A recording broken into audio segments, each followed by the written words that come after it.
everybody. Welcome back to another episode of God Built This Podcast. I'm your host, Maxine, and we're on episode 66. And a birthday just passed, mine. I am now 29. Yes, this is the voice of a 29-year-old, okay? Respect me. Yeah, I'm 29, and people be like, oh, you're 29, how do you feel? I feel the same. But no, as I get older, every single day, whether it's just the day of my birthday, the day after, the day prior, I have been making a point to make my moves and my words intentional and filled with purpose. And so me really sitting within myself and talking about, okay, what makes me happy? What is my passion? What do I enjoy doing? And how can I cultivate this into a career? That has been an intention of mine for a while now. And putting that into work has been my growth, has been my feeling of, oh, how do you feel? That's how I feel. I feel intentional. I feel purposeful.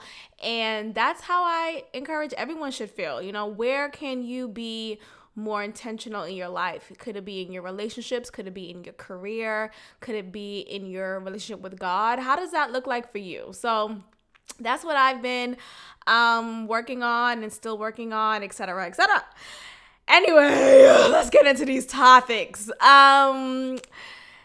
a lot to unpack for this episode, and I just want to give a disclaimer that, look, I am clearly not a politically correct person.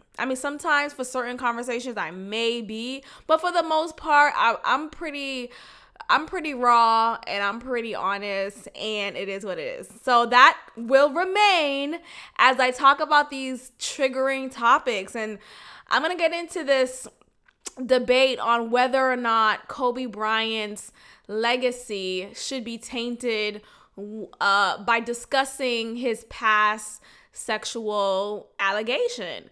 So many years ago, it feels like a lifetime ago, but I do remember being younger and hearing about Kobe Bryant raping a woman, right? I heard that in the news, and it was this big frenzy. It first started off as him just cheating on his wife, right? And I'm not saying just, like, that's not a big thing, but it did start off that way.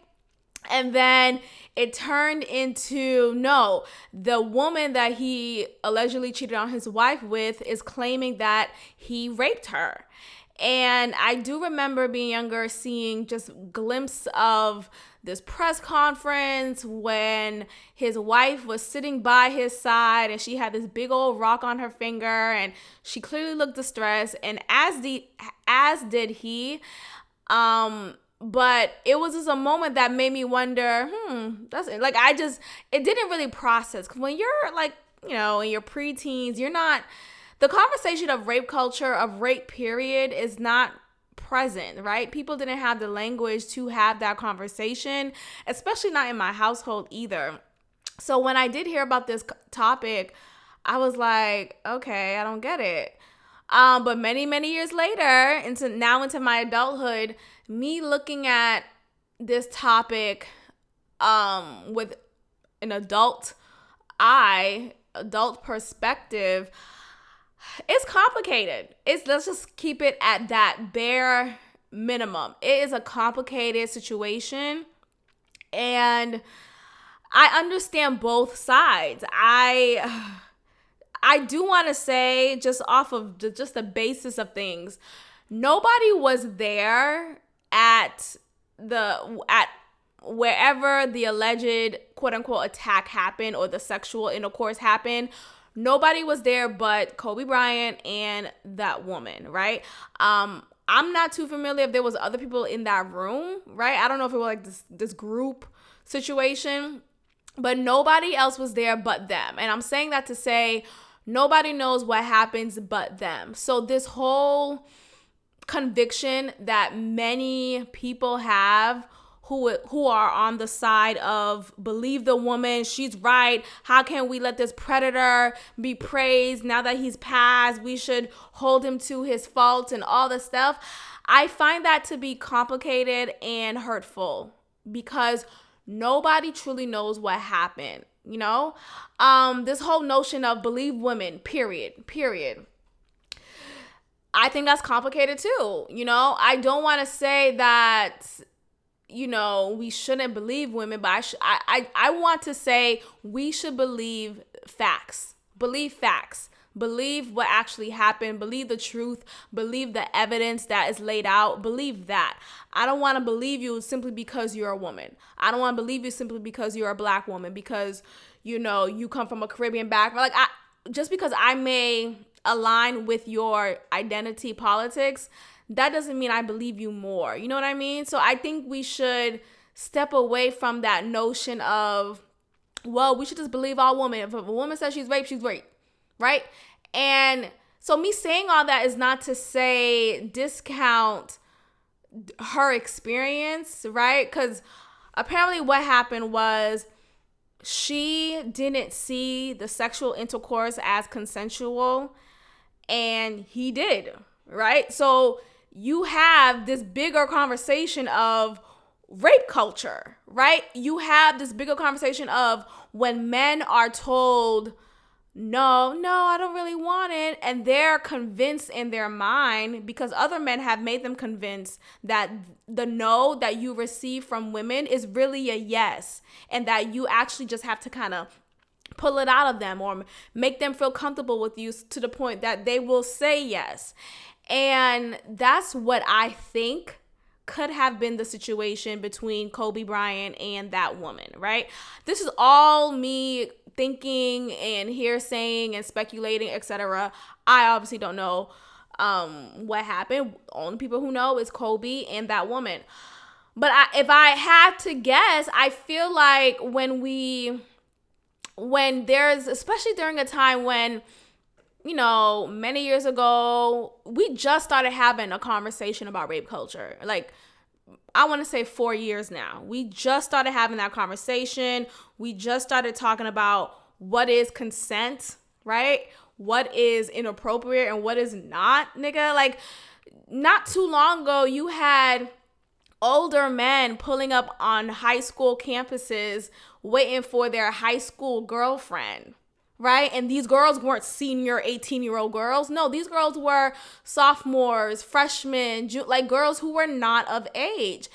And even if you were 18, it's still uncomfortable and inappropriate to be a 35-year-old man preying upon an 18-year-old girl. No matter if you see it as, well, she is of the, of a, adult age at this point by law, but I still think it's inappropriate, and it still is inappropriate. So my point is, when we are just now having these conversations and just now calling out predatory, pedophile type behavior, of course we have to look back at some of our legends who may have fallen into this type of behavior. Now, Kobe Bryant doesn't seem like a monster, right? He doesn't seem, because when we think of a rapist, there's this stereotype of this creepy, dirty, old, just disgusting looking man, right? We don't think of a man who is very attractive, who is successful, who could get any girl he pleases, right? Who could find a fucking line of women willing to say yes, absolutely, hell yeah, do me now. We don't look at men like that to be rapists, So now I'm not gonna keep on doing disclaimers because that's annoying. But anyway, that's what it is. And that, I think we need to move past this image of what inappropriate behavior looks like, or inappropriate men look like. They look like a number of different things. It's not limited to a certain look, to a certain background, to a certain race, to even gender, okay? Women could be predators as well. So with that being said, I think about that woman who said she felt like it wasn't consensual. I think of instances when you could be very well into somebody, right? You are kissing them. You're allowing hands to explore your body, and you're into it at first. And then suddenly you're not. Why? Because a multitude of reasons. It could be because maybe the first hand thrust was a little rough and you got uncomfortable and you said stop, right? It could be because your mind triggered you back into a memory that you tried to suppress, and now you're in this real time moment with this man who you were just kissing, but now you're not into it anymore. You just want to stop, right? There's so many reasons why women choose to stop in the moment. Yes, I kissed you. Yes, I let you finger me out. Yes, I am into you, and I said that, and my body is saying that, but now I'm having second thoughts. Now I'm uncomfortable and I don't want to continue this anymore. But here's the issue. We're already here, right? Here's the issue. My pants are already off. Here's the issue. I've already said you was going to get some tonight. So now you feel this sense of responsibility to fulfill what you have already put out there, right? Or it could be that, or it could be, dang, I don't know how he's going to react if I said no. So I'm just going to just go with the flow and, let me just suck it up, right? Or I could have very well have said no, right? And maybe my no wasn't as assertive or as strong and filled with attitude for you to believe me and the no that I'm saying. And you thought the no that I'm saying is really a way for you to persuade me more. You see it as a chase, has a cattail chase for you. So I think about all of those reasons all of the situations could have happened in that moment, and he could have had sex with her, right? And he's thinking, he's genuinely feeling, I thought we were both in this. I thought this was a consensual thing. I thought you were playing with me. I didn't think you really wanted me to stop. So, and you have the woman feeling like, I said no. I tried to say no strong enough, or I tried to push him away and he kept pushing closer. So you know what? I just acquiesced. I just submitted to him. I just let it be. But I didn't really want it. Now, is that rape? I mean, if you want to go by the definition of rape, if you are coerced into a sexual act, yeah, it is rape. Point blank, period. And of course, it's difficult to have these conversations, but we need to talk about this more so we could understand how to react in moments like this, right? Especially if you're in moments when you're with a partner and suddenly their body language is telling you no, it's a no. And it's hard sometimes, right? Because we think about when you're horny, when you just want to fuck and it seems like it's about to happen, boom, you changing your mind? Bitch, if you don't get over here, it's like, no, but seriously, I just also see it as Kobe, here's the thing. He doesn't, and I'm going back to the stereotype, he doesn't strike me as the type to be this vicious, I get what I want type of lover. And look, I could very well be wrong, and this could be a horrible, way for me to keep it a buck, but I sincerely feel like it was a situation that was him thinking, things were good. We were both on the same page, and I got my nut off and I'm good about it. But now she's feeling like, damn, I didn't really want this. Now, there's a lot of speculation of the woman here. There's I don't know if it's true, but I'm just gonna say it out. Like, not apparently, but according to speculation, she was holding some type of ring at the hotel, some type of prostitution ring or some type of escort business at the hotel that Kobe stayed at. And Kobe Bryant may have looked like a win for her, right? This is someone who she could cash out with, someone who she could really get, a jump on in life. And that could be true as well. And I think we need to start talking about that as well. There are women who are about that life. There are women who can look at a situation and manipulate it and make it to where they could win up top by screaming out rape. Now, yes, that's a scary thing to say and a scary reality to live in. But there have been, not too many, I don't want to say it's a lot, but there have been some cases when that has happened, right? And I even think about the R. Kelly situation. I'm not saying R. Kelly is innocent. No, that nigga is creepy and it's still unsettling for me. But I also think about, yes, all the victims of his acts and sexual predatory behavior. There are plenty of victims of that, right? And I'm saying and purposely, not but. And there are women who are taking a slight moment that had no level of sexual assault impact, period, but they're taking a quick moment and looking at it as a cash cow. When I was watching the initial docuseries of Surviving R. Kelly, it was one or two, I think it was about 3 women who I was looking at, and I'm thinking to myself, but did he rape you though? Like, why are you on this show? Are you crying out rape? And they would just remember moments when, I don't remember, but R. Kelly may have said something to them, or R. Kelly, promised them a life and it didn't happen anymore, or it didn't happen, period. And now they're upset, right?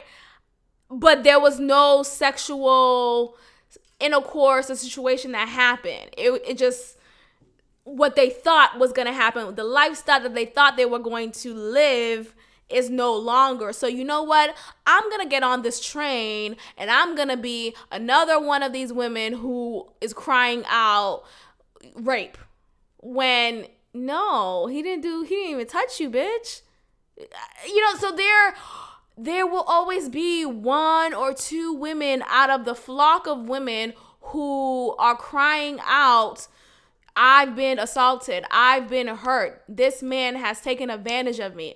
And it's unfortunate that you have a few women out of the flock of women who are credible. You have the few women who are using this moment as a way to get up on life, as a way to push through and be successful and have the life that they want. And it's making us disbelieve the women who actually needs to be believed, right? It's making us not regard the actual strong testimonies and experiences of women who were at just the default of a sexual predator. Okay? So going back to Kobe, I just think it's a complicated situation. But what does make me uncomfortable is thinking about, why are we having this conversation now that he has been killed in such a tragic way? I think that's just inappropriate and is tacky. So many years has passed since that scandalous situation.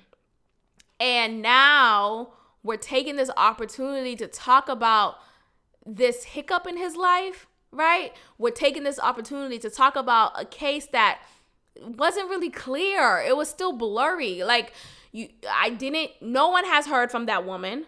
She has led a quiet, hidden life. She hasn't spoken up yet. Now that this tragic death of Kobe has happened.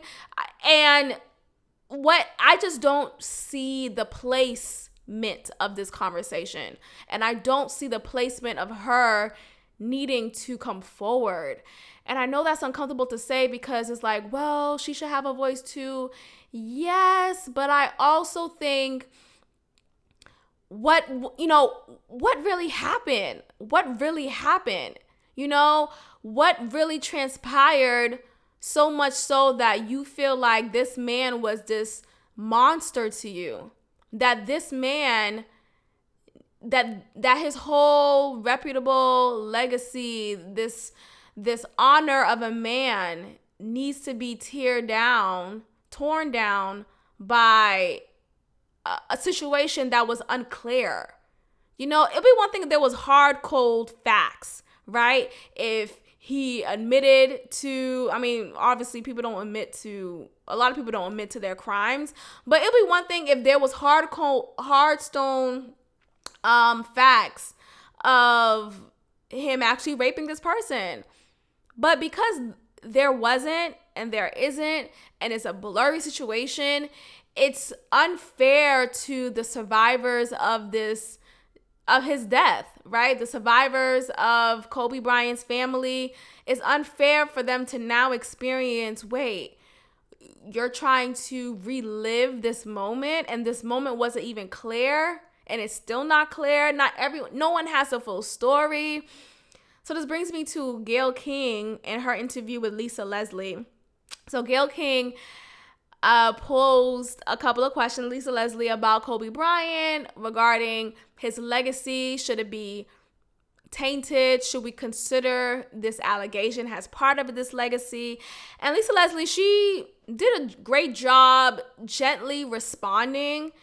She wasn't too adamant in dismissing the allegation, but she spoke from what she knew and who she knew Kobe Bryant to be, right? She was saying how he never struck her as the type to make her feel like he was just this womanizer.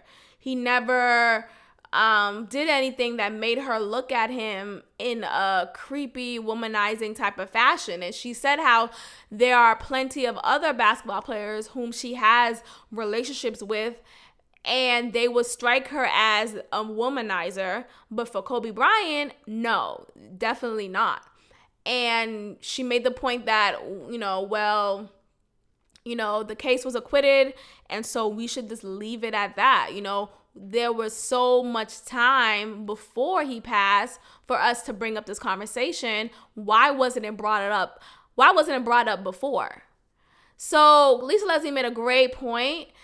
And yet Gayle King, I think with her, with being a journalist, with being an interviewer, you have to ask these tough questions. So I think it's unfair that social media is really digging on her for asking this question. She is a journalist, and if she really did not want to ask those questions, Gayle King could have just said no, right? She's not at liberty. I feel like she has enough hearsay in her position at CBS to decline asking certain questions, or maybe ask it in a way that doesn't sound accusatory. Because the way that there was a part in Gayle King's questioning when Gayle said, well, you wouldn't know if he was a rapist. You wouldn't, he could present himself one way to you, but you wouldn't know for sure, And that's a valid point. That is a valid point. But I could understand how it sounds like she's on the side of fully convicting Kobe to being this predator, right? But let's just talk about that point outside of Kobe. A lot of people have different sides to themselves, right? There's plenty of murderers out there, serial killers who were family men, who were church men, right? Who were community upscale men and women. I'm not saying it's just men, but like there are plenty of people who only see the good side of a person. But when that pastor is not in the church and is not at home with his family and he's out about on Saturdays and he comes home late, but he's saying, "Oh, I'm just studying for the next sermon," that time that he's spending away from his good old life could be a time when he's being a predator to somebody, right? So we don't really know the full dichotomy of a person. People could look totally different to you in comparison to somebody else. Just like with friendships, right? Some people be like, I always knew Mama to be this nice, strong, smart woman, right? And then you have someone else saying, no, Mama's a bitch. I don't know how you fuck with her. Like, people have different sides to themselves, and that's totally fine. But that's just the point that Gayle King was making. And I think it's pretty pathetic that Gayle King didn't take responsibility. Instead, she wanted to give the whole excuse. It was the editing. If you guys watched the interview in full context, you want to be mad. Or I didn't know CBS was going to leak that link. Like, bitch, what? Ain't no full context. Ain't no editing that is so twisted that would make us not see what was already shown. Like, everything that you're showing us in this video is because it was done. Nothing was tweaked, right? Nothing is out of context. You ask a straightforward question. And so let's not do this whole, it was the editing, it was everything else but me. No, just own up to the fact that you did ask these questions, and it's uncomfortable. Yes, it's difficult, but these are questions that I must ask as a journalist. I feel like had she just came up straight like that and came up with a hard bravado, then she'd be like, fuck y'all niggas. Fuck you, Snoop Dogg. Calling me a dog face ass bitch. Like, nigga. And that's the problem. You have, and here's the thing. Let's say it's not Kobe. Let's just talk about in general. You have people going so hard to defend someone's character, to make them look like this sanctimonious, holy type of a fixture in our life, and fail to see someone's shortcomings. And when you're the person to call them out on that, they're mad, right? Because you're now taking away from this image that I've created of this person. You're now taking away from this holiness, pastor, freaking palm oil type of image from this person, and that's not okay. We need to be able to have these conversations and not disrespect our Black women. How you calling her a dog? Nigga, you're Snoop Dogg. Sir, you're calling her a dog face ass bitch and you're Snoop Dogg? You're a dog. That's who's the dog. I get it, you're mad, but it just brings me back to Boston Bay and how when he would get mad at me and lash out, that nigga will lash out. Like, calling me out of my name, completely being immature and childish. And I'm just to the point where I just thought age meant something, right? Didn't age used to be associated with wisdom? Huh? You're Snoop Dogg, you are almost, isn't he 50? And you're calling a woman, a Black woman, a dog-faced bitch. I just can't understand who raised you. And not even just that, he is married to a Black woman, right? You have got to be kidding me if she was okay with him releasing that video, right? You have got to be kidding me if she did not snatch him up from his ears and be like, nigga, what the fuck? Like, you've got to be kidding me. So I just think, and of course you have Snoop Dogg doing that. And so you have his little followers agreeing and dogging out this Black woman. And I just go back to Ari Lennox and Tiana Taylor and Blue Ivy, all these examples of Black women um in our industry who have been just ridiculed for their physical appearance, for their God-born physical appearance. It's a problem. It's a problem, right? Like, if she was a white woman, right? If she had European-like features, what would you call her now? You beautiful model bitch. Like, you wouldn't call her a dog-faced bitch. Why are you associating a black person with a dog? Do you know how racist that is?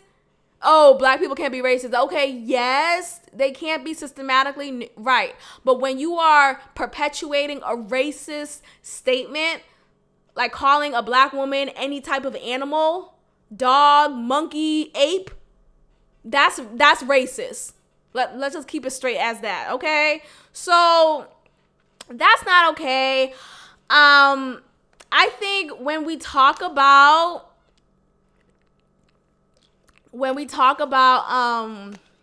just the legacy of our black men in the entertainment industry, it's been tainted. Like, I don't know what's going on with these niggas, but damn, all y'all are either pedophiles or pedophiles. Like, fuck, I'm tired.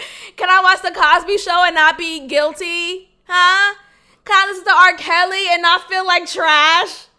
Huh? Can I listen to Michael Jackson and not think that he's a pedophile? Like, there's so many black men in this industry whose legacy is now tainted because of their shortcomings, because of their wrongdoings. And, you know, whether you want to believe all of the cases or not, it still taints. It still taints their legacy, and it still makes us feel like we can't have a positive image of a black man, especially now that he has passed. Like, that is not even a option anymore.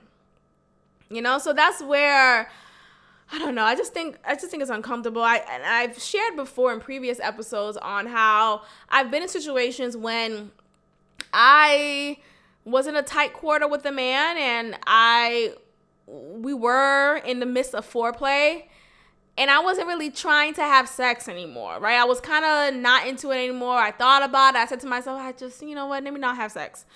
But I felt compelled to just follow through with it because, one, I don't want to think about what I could feel like or what could possibly happen if I were to really say no. Like, that is a real fear of mine of, what if this person snaps? What if they're like, bitch, you just came over here and you're not going to give me anything? You better sit your ass over here. Like, I think about all of that. So instead of conflicting that, right, instead of having this conflict, I'm just going to go with the flow. Even though I don't really want to, I'm just going to go with it. Because it's better to go with it and say to yourself, okay, I'm just going with it to just kind of push through and survive, than to push back and be a rape victim, right? You don't want whose goal is to be a rape victim, whose goal is to be a victim, period. And so you have, sometimes with women, and I could attest to this, you have to think to yourself, how can I mentally change my thoughts on this? Oh, let me convince myself that it's fine if we just have sex. I know I don't really want to, but let me just go ahead and push through with it. I've heard some women say, like, well, and men say, well, you know, you shouldn't be having sex, or you shouldn't be in a space where you're about to have sex and you don't feel comfortable enough to speak up. Right? Like, if you can't say no, then you shouldn't be having sex, right? If you can't speak up and say you don't want to anymore, you shouldn't be having sex. And I think that's such a bullshit ass response. Like, what the fuck are you saying? No, that's not how it goes. You have to understand, being a woman, period, in any country, we don't have the advantage to say no and not be killed. Right? We don't have the advantage of saying no and not be chased and not be stalked and not be just ridiculed. So you know what? I'm going to play the game and not fight back or not go against this if I feel like you could have an advantage over me, right? Like if I'm with a 6'10" ass nigga, 200 pounds, ex-NFL player, bitch, all right, we're consenting to having sex. I'm not gonna say no to you. No. Because I would be a rape victim.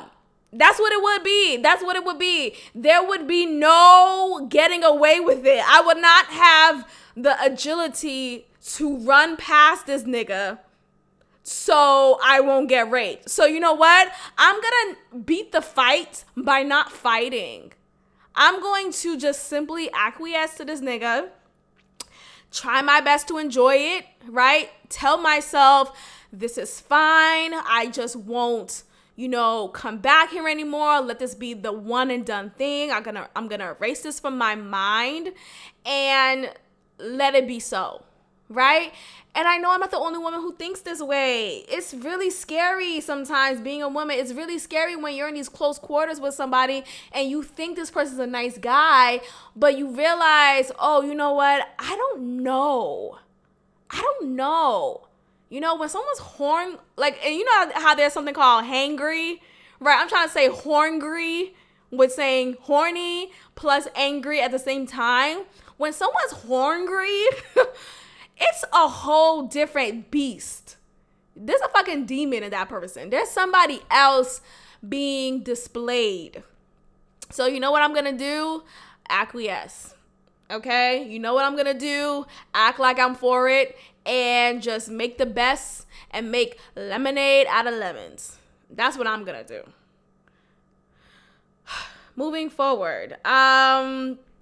Let's talk about why Boston Bay liked my Instagram picture. I'm not gonna keep talking about this nigga. I'm not. I would like to keep y'all posted, but I noted it in my head because this is what it is.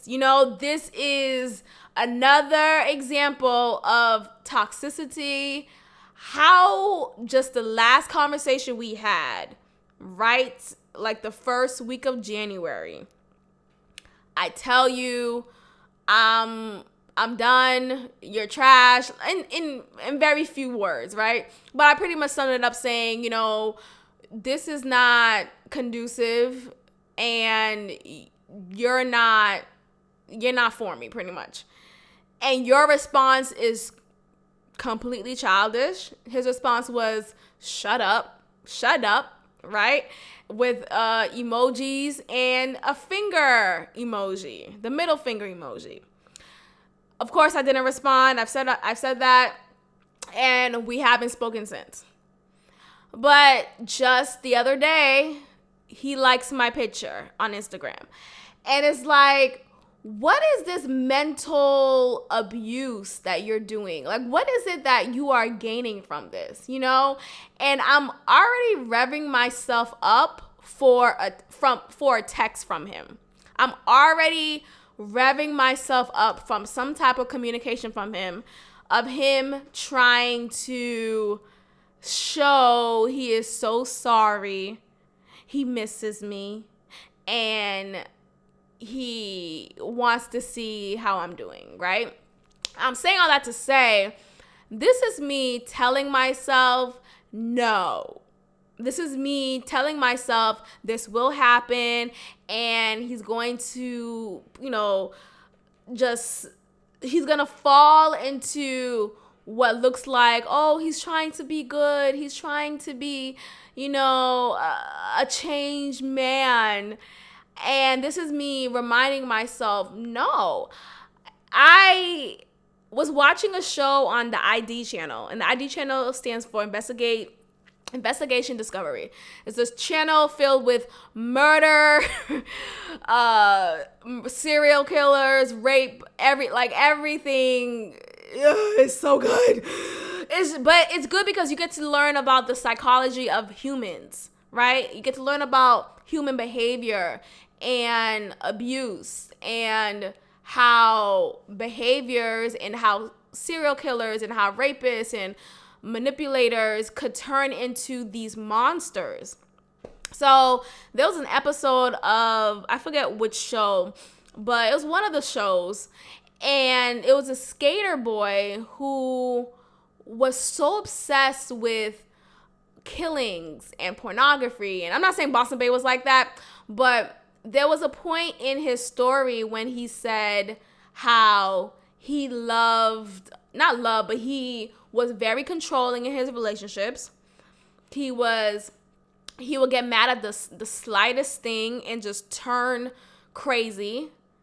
His eyes would turn to a different color and just like lash out, like Dr. Jekyll and Mr. Hyde type of nigga, okay? And I think about Boston Bay, I'm like, wow, that is so much in alignment with how he is and how he has shown me to be for the past 3 years that we've been dating and hanging out, situationship-ish, So, and the end of that story was he ended up killing one of his girlfriends. And people don't think about, wow, this could be me, right? People don't think about I could be dating someone who could be the demise of me. People don't really see that. And so watching all this stuff on ID channel, it really opens my mind in looking at people differently sometimes, right? I think about Boston Bay, and I've said this before on this podcast. I said I could see him as the abusive type. And he is abusive emotionally. He is abusive mentally. And I could see him abusive physically. And I don't see that for myself. Nobody sees that for themselves, right? Nobody wakes up and think, oh, I'm going to be in an abusive relationship. No one sees that.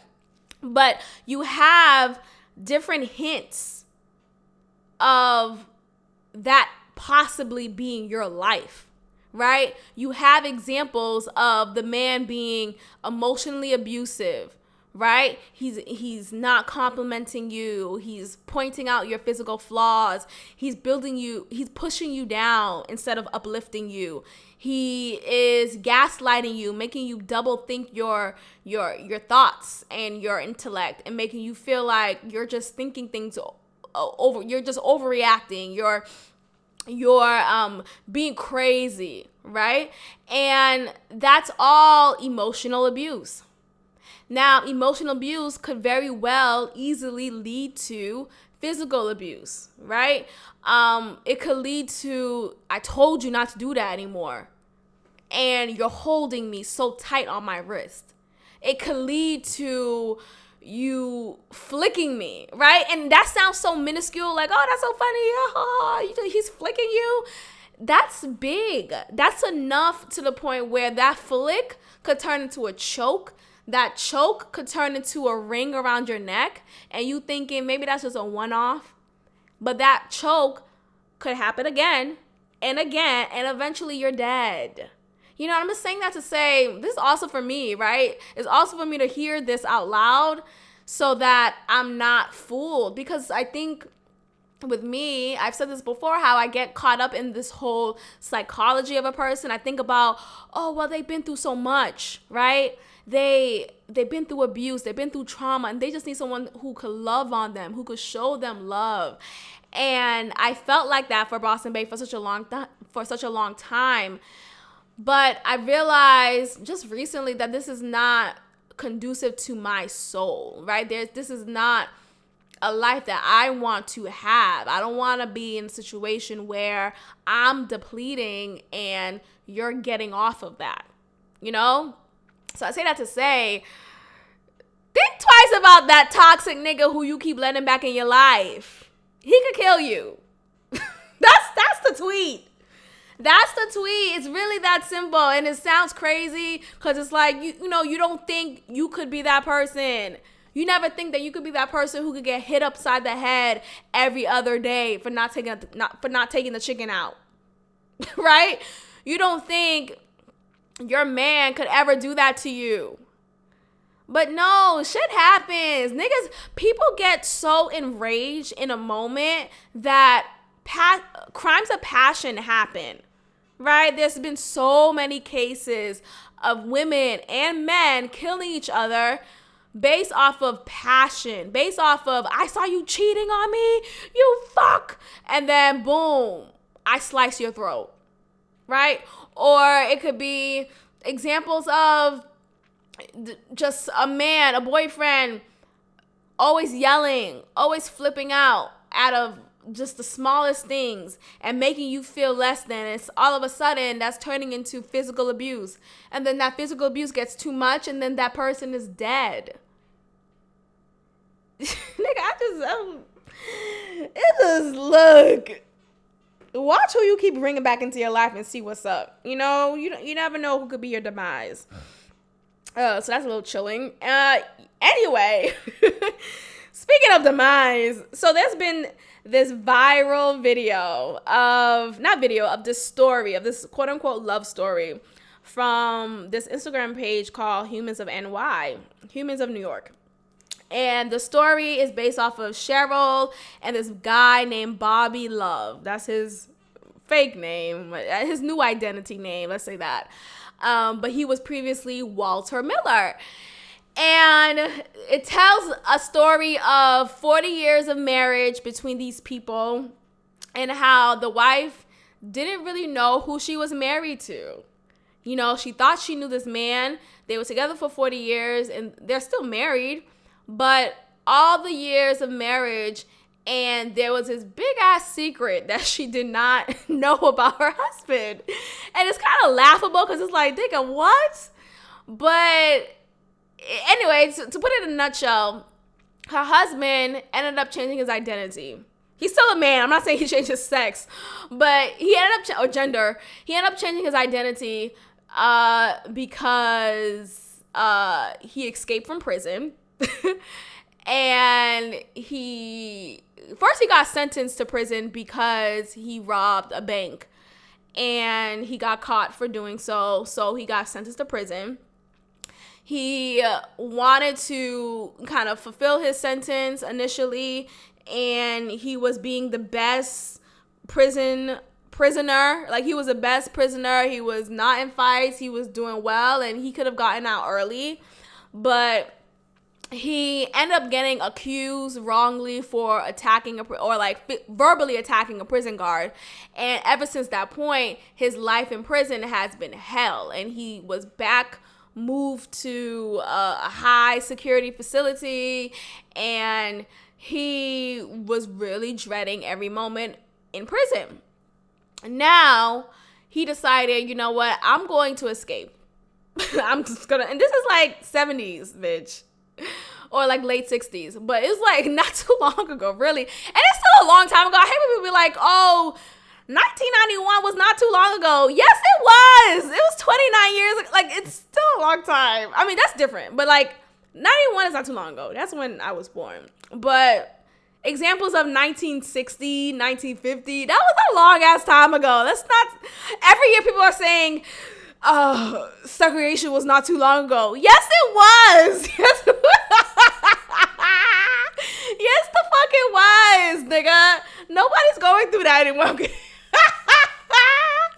But deadass, there are some things that are so far removed, right? You may still feel the residue of segregation, of, lynching, all that stuff, of course. But the years progress, that means we're years removed from previous years. So let's stop saying it wasn't too long ago. Yes, year-wise it was. Maybe emotionally it wasn't, right? Maybe, society-wise it doesn't feel like it. But year-wise it is. Anyway, so he escapes from prison. He completely turned his life into this new identity of Bobby Love.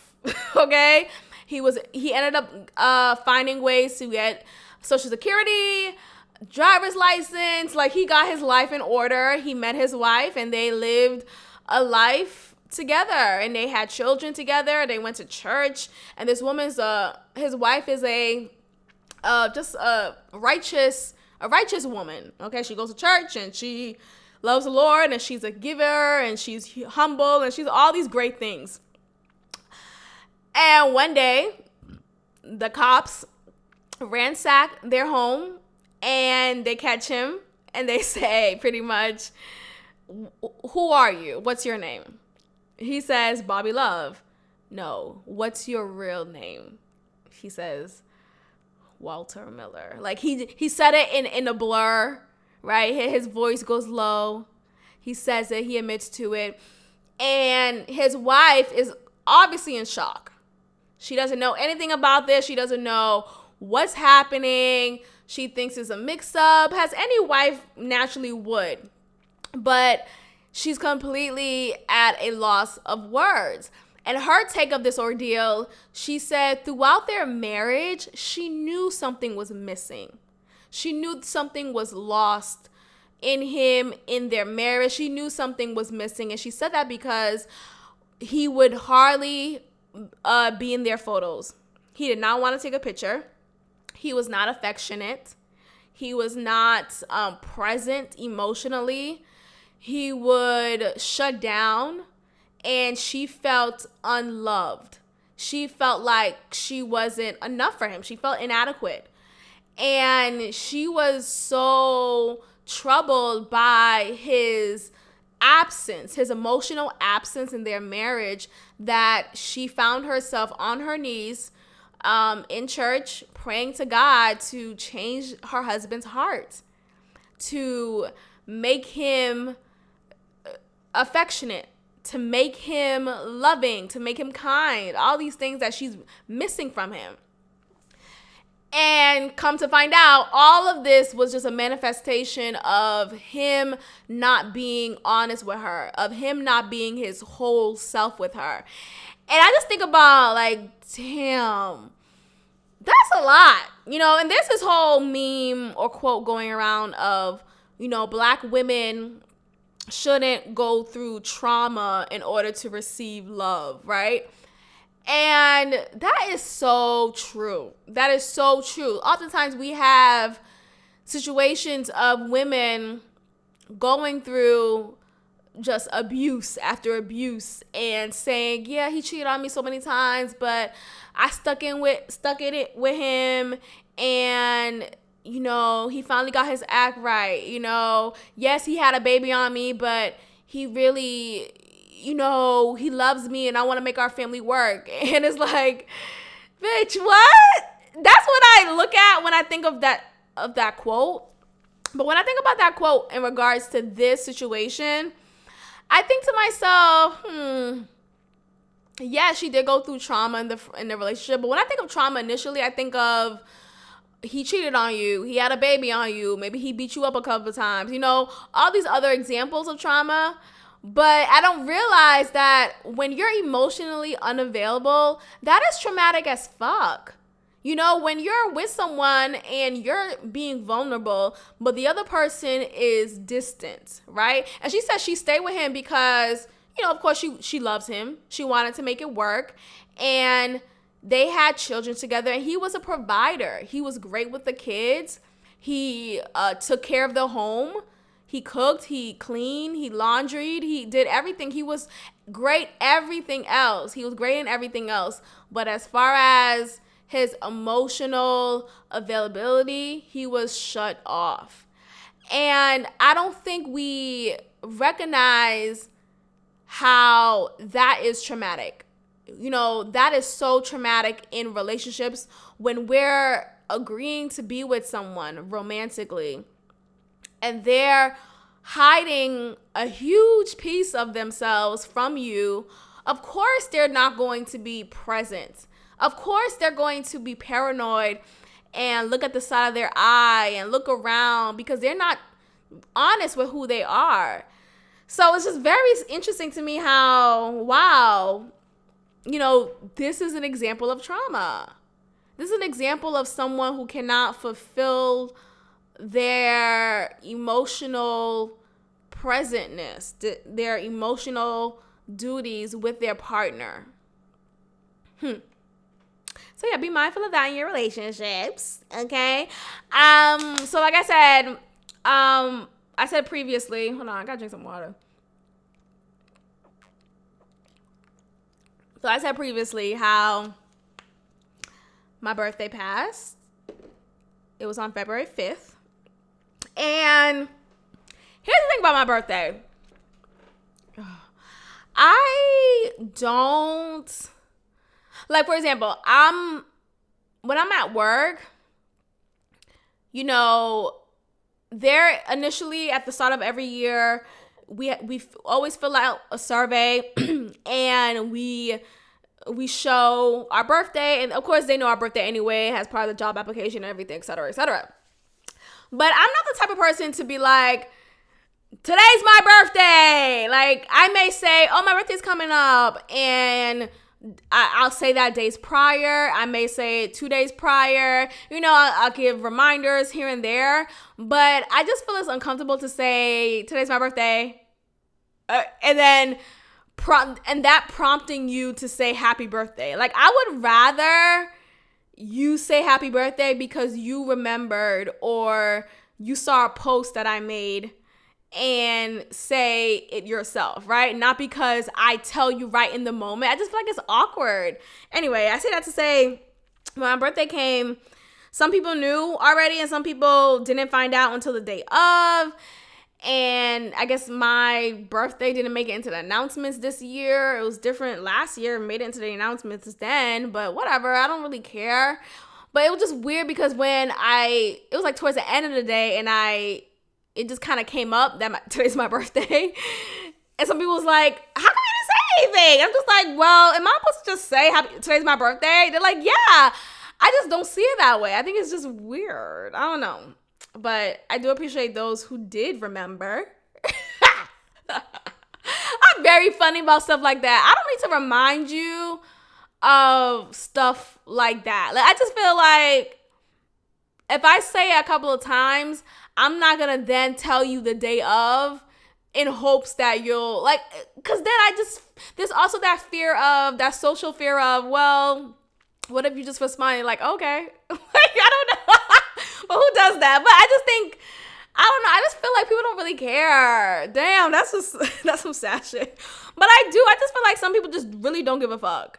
And I definitely think that is the case when you think about your coworkers. Like, you know, you have these motherfuckers who you're working with. Yes, I see you more than I see my family or my friends, but do we really give a fuck about each other? Like, do we really care? Like, am I calling you at night when I'm crying? Or am I calling you at my lowest point? I'm not, right? We just kind of push through in our 8-hour days, 5 days a week, you know? So I just think about these relationships. They're just so fake to me. I just can't. I can't. When I just think about work relationships, and some of them are just like so fake as fuck. And I think about how some of them are with each other. Let me just stop. I just think people are fake. And I don't have time to fake it up. You know, I keep it cute and I keep it mute. That's how I do it. You know, even outside of work, I think some people are just still trying to fence themselves with being like nice, right? Being politically nice and being honest, right? And I have a hard time teetering between that because I could be very honest, but maybe my delivery is not so cushioned, right? Maybe it's not filled with roses and flowers. And so now there's just this level of fakeness that's just like, I just wish people would keep it real, you know? That's just where I'm at. Like, I'm the realest nigga in the room. That's, when Beyonce said that, I felt that. Okay? But I mean, that explains why I love being with myself. And I say with myself on purpose. I say that purposefully. I love being with myself. I do also cherish times when I'm with people, when I do go out and hang out with some friends. But I also look forward to leaving and being by myself. Okay, I gotta go. I'll see you. Like, I don't know. I was gonna say one more thing. What was it? Okay. Actually, no. I don't want to talk about this dude yet. So, I'm talking to somebody, and it's good. It's good. It's friendship. That's what it is. It's friendship, and it feels good, right? It doesn't feel like it's what is it? Just this lust covered type of friendship. You know how some guys will try to be friends with you, but they're not really looking to make a strong friendship. Instead, they're making it seem as if they're interested in being your homie, but they're really just trying to fuck. I mean, that could be this guy's motive ultimately. But what I do like is it's not, like, the conversations aren't inappropriate. You know, we're not suddenly talking about how big my breasts are. Like, we're not suddenly, you know, when there are many guys who would act like they're your friend initially, and the next thing you know, they'd be like, yo, how big are your breasts? I've had so many niggas say that to me throughout my life. They'd be like, oh, what size bra do you wear? And it's like, I thought we were talking about a show. Sir, how did we get here? Oh, you just trying to fuck. Got it. So it's just the weirdest thing. And I think about this man in particular, friend. Let's say friend. He's a friend so far. He doesn't do that. He is like, I know he's attracted to me. He made comments before. He's complimented me, and that's clear. But I laugh with him. He laughs with me. We have great conversation. We talk regularly, and it feels good. He is out of town, so that does work with me too. You know, I like my space. So let's see where things go. Here's my concern, though.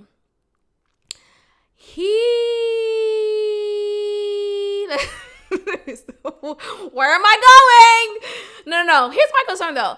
He is a few years younger than me. So I'm 29. He's 4 years he's 4 years my junior. So there's that, right? So there's like, okay. So we met actually a few years ago. He was of age. Let's put that out there. He was definitely of age. And I was 4 years, like I said, older. And when I found out he was 4 years younger, I was like, ew, nigga, no. And I just kept him completely friend zone. But I knew he was kind of into me.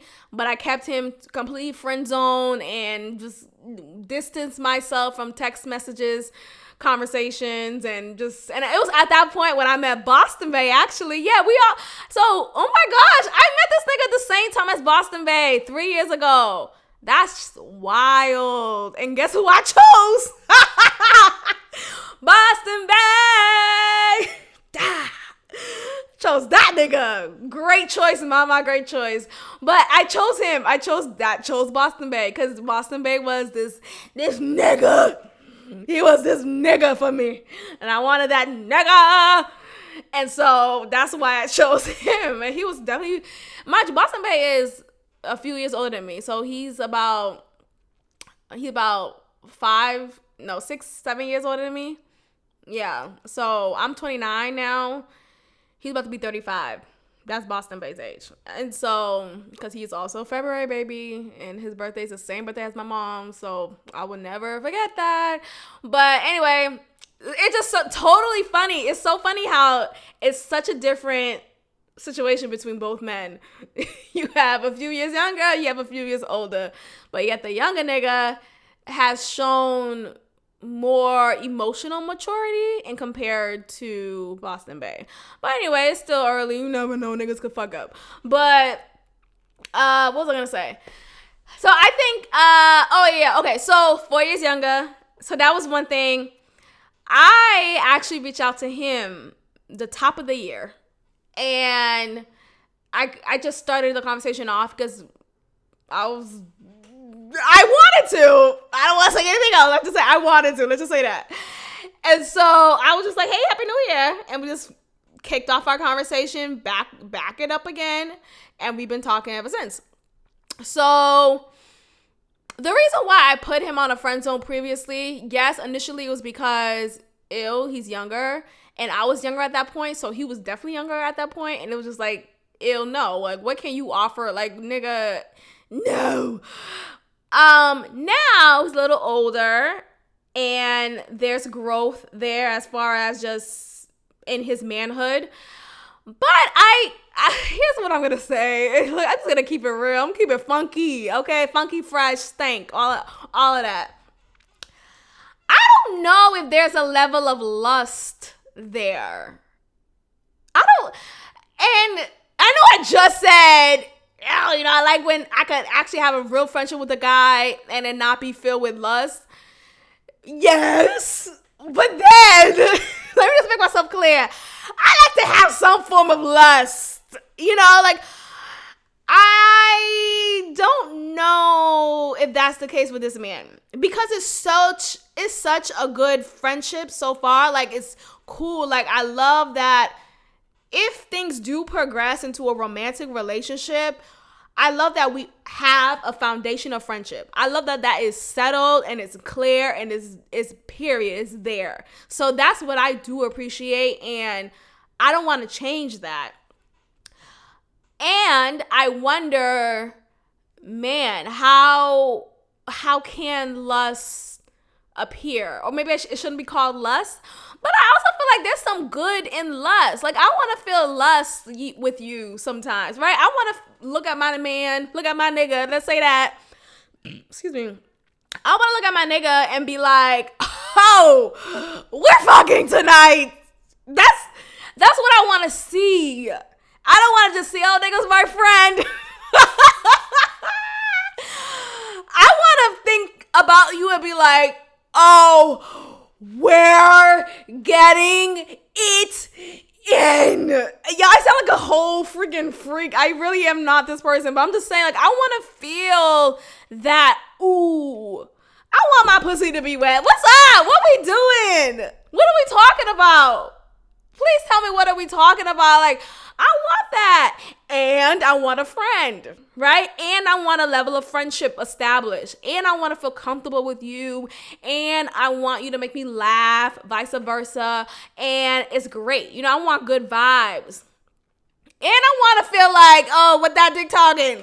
Well, what are we talking about? That's what I want to feel, So my concern just lies on the fact that I don't know, and I don't want to say I'm not attractive. Like, he's attractive, yes, but he doesn't have the physique that I'm initially attracted to when I talk to a man.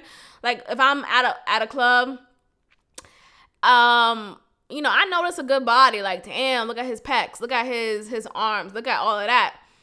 Now, this man's not my friend. He's not this macho physique, lifting weight type of nigga. And I think he could get there, but he's a little thin. I could probably pick him up. Let me stop. But it's selfish of me to say, man, talk to me in 6 months. When you get your weight up. Talk to me in 6 months, nigga. Get your weight up first. I hope he never listens to this episode. God damn. But I'm just being honest. Like, I want to feel all of that with my partner. I want my partner to have it all. Not just only be my friend, but be my lover. Be someone who I am so attracted to that no matter if freaking... who's a guy that I like? Trey Songz or Tank walks by. I'm gonna look like, okay, I'm looking at you too, but my man is good too. Like, my man is solid too. That's how I feel with him. So that's where my hesitation is.